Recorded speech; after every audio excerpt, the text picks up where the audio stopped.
Great news! The Bellmore Memorial Library is temporarily able to offer remote access to Ancestry.com. For a limited time, patrons can search the database from home. This video will provide a brief overview of this site, as well as instructions on how to access it. Keep in mind, ProQuest only offers this library edition version of Ancestry to its users, not the full version. While this edition does not allow you to create or edit your own family tree, you can still search over 10 billion records that will help you find information on your ancestors. Types of records include census records from 1790 to 1940, some birth, marriage, and death indexes, military draft cards, ship manifests, newspaper obituaries, and much more. To access Ancestry, you will need to go through the library's website, which is www.bellmorelibrary.org. From the library's homepage, click on the Research tab and scroll down to Biography, Genealogy, and History. Then scroll down to Ancestry.com Temporary Remote Access. Click on this link. You will then be prompted to enter your library card number to access Ancestry. If you don't have a library card, don't worry. You can now obtain a digital library card through our website. Simply go to the Get a Library Card tab and follow the prompts there. After entering your library card number, you will then have access to Ancestry. And here we can see the home page for Ancestry.com. As I said, there are billions of records in this database. It can be quite overwhelming, but perhaps the easiest way to begin searching for your ancestor is to conduct a broad general search. So I'm going to click on this Begin Searching button. So as an example, I'm going to search for a well-known resident of Bellmore, the late Albert Waring, who was the last of the Waring and Southards to live in the family's landmarked house on Bellmore Road in North Bellmore. In the first name field, I'll type Albert, last name Waring. And I'm going to click the exact button under the first and last names because I know the exact spelling. Now, if I didn't know, I can click on sounds like, similar, or sound X. And then the place where he lived was Bellmore, Nassau, New York. Birthday is unknown, so I'll leave that. And I'll just click search.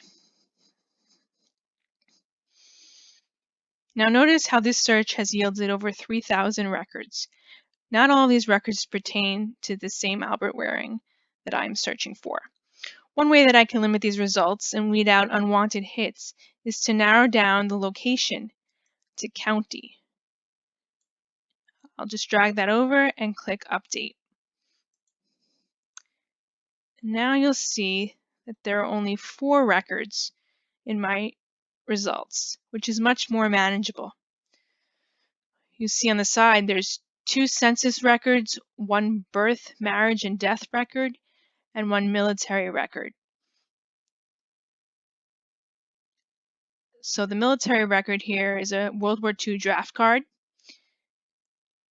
The census record is a 1930 U.S. federal census record, a 1915 New York State census record, and lastly, the Social Security Death Index, which states when he was born and when he died, and his last residence. So to give you an idea of how the census looks like, I'm going to click on this here and go to View Document. And it's pretty cool. You can see the actual document from 1930. Now notice here you have Albert Waring's name highlighted.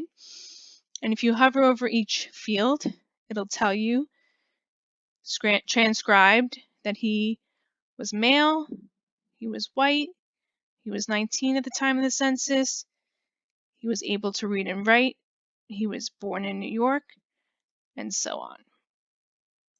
Now if you go back to the home page and click on the Begin Searching button, you'll see that there are a few other ways you can search for your ancestors. You can narrow down by region and search for the records within that region, Or you can conduct a search for your ancestor within a specific type of document, such as census or birth, marriage, and death records. So if you click on birth, baptism, and christening, for example, you'll see that you can enter the first and last name of your ancestor and whatever other information you have and click search. Genealogy can be a time-consuming but quite fun and enjoyable process. Now may be the perfect time for you to try and begin building your family tree if you haven't done so already. There are several templates for family trees on this site under charts and forms, as you can see here, and many research guides under the Learning Center tab. Tips on how to access the census records, immigration records, military records, and information on specific ethnic groups. And that's it. Please take advantage of this invaluable resource provided to you by the Bellmore Memorial Library. Have fun with it and enjoy. Thank you.